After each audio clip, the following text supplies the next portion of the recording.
20 years ago, the movie Philadelphia opened up people's eyes to homosexuality and the AIDS epidemic here in America.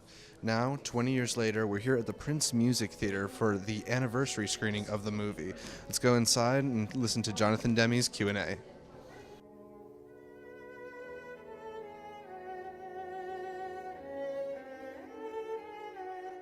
And Neil Young wanted to do something about AIDS, and Bruce Springsteen wanted to do something about AIDS, and so many people did. Many people in the cast. Tom Hanks, when he read the script, had his agent call me up and say, I've been instructed by my client to tell you that Tom Hanks wants to throw his hat in the ring, and that Price, and you can hear the guys, there was and the agent said, I'm instructed that Price is no object. In fact, he will do it for SAG minimum. Wow. It was pretty straightforward. Joe Miller's sitting there. Andrew gets up and walks around. That's what the script indicated. So I go, okay, there it is. Well, I guess they're getting makeup and we'll light it up.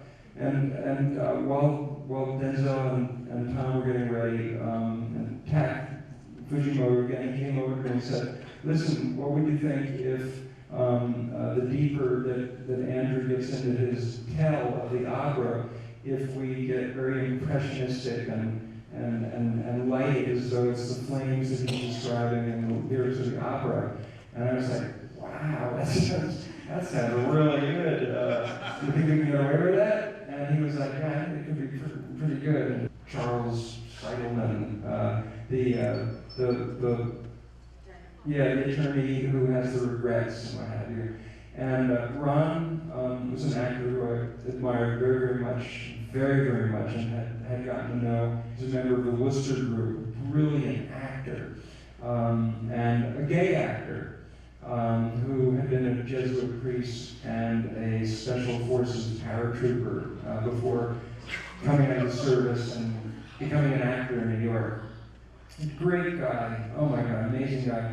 And Ron was fighting AIDS off and on as we were preparing for the movie. I offered him this part and he took it, and I loved the idea that we would have a person with AIDS portraying a straight guy in this movie. And in the course of the march, Ron started feeling bad and started getting sick. He wound up staying in Washington, going to the hospital. And he was hit pretty hard.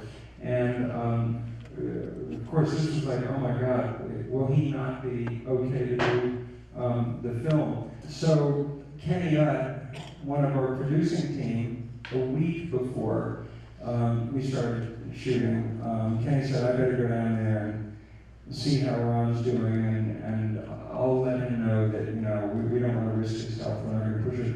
So when Kenny went down, he was shown to Ron's room. Ron had been, the thing that troubled me the most was that Ron was such an elegant guy and such a gentleman and stuff. When my daughter and I came into the room, he didn't get out of bed. He didn't have the strength to get out of bed.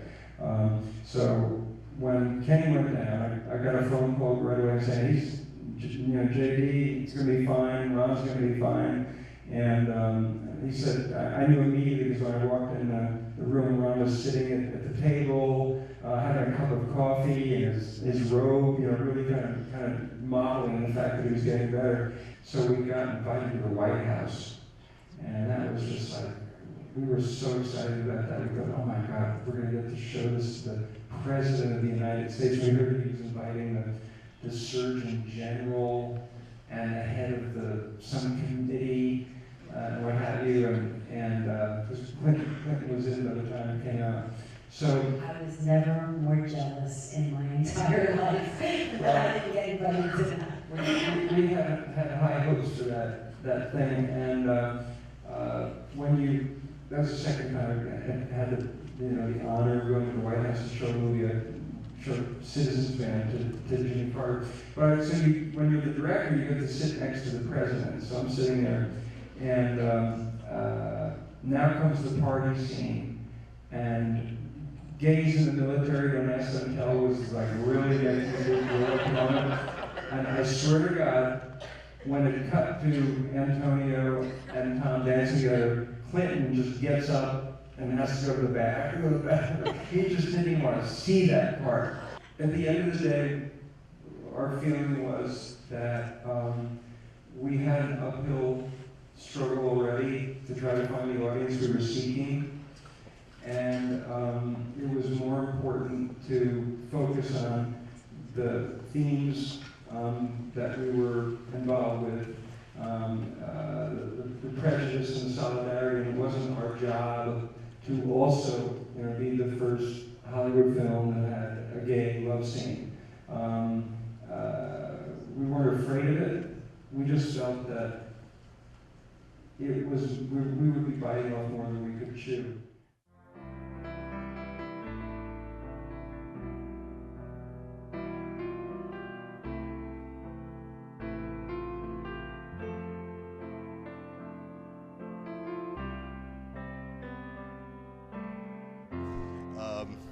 So welcome back to Philadelphia. The movie is its 20th anniversary. What's it like to be back here in the city of Philadelphia? I'm very confident that we're going to have a good screening tonight.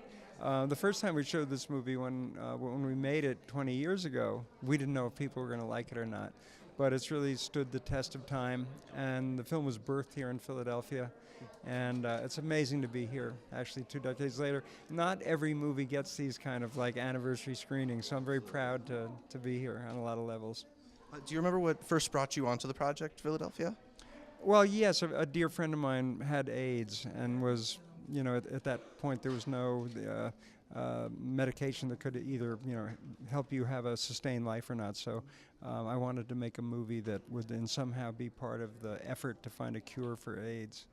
And the film was the first Oscar that Tom Hanks won, so you guided him to that performance. Could you talk a little bit about that performance and working with him and what's become such an iconic role? Well, Tom just did a great job. I, as always, had some notes from him here and there, but he went on this heroic weight loss diet, and we scheduled our movie so that we could show the scenes when he was healthy, and then schedule it out so that he kind of looked like he was wasting away. And he had a doctor-approved diet that he stuck to very, very stringently. And Denzel would put when we did our courtroom scenes, Denzel would put a box of Raisinets in the drawer of the desk and go, "Tom, look, don't you think those would be good?" But he did an amazing, he brought amazing commitment to his portrayal.